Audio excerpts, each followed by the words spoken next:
اچھا، آج نا ایک مختصر سی بات کرتے ہیں۔ آپ نے دیکھا ہوگا کہ ہمارے یہاں پر آل اور اولاد یہ دو لفظ استعمال ہوتے ہیں، اور آل کا جو مطلب لیا جاتا ہے وہ بیٹی کی اولاد، اور اولاد کا جو مطلب لیا جاتا ہے وہ بیٹے کی اولاد، اور یہی معنی لیا جاتا ہے۔ اگر آپ نبی پاک صلی اللہ علیہ وسلم کے حوالے سے دیکھیں تو حضرت فاطمہ الزہرا رضی اللہ تعالی عنہا کی اولاد جو ہے ان کو آل کہا جاتا ہے۔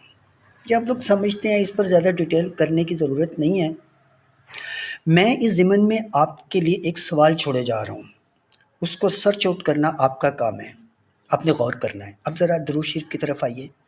اللہم صلی علی محمد و علی آل محمد کما صلیت علی ابراہیم و علی آل ابراہیم۔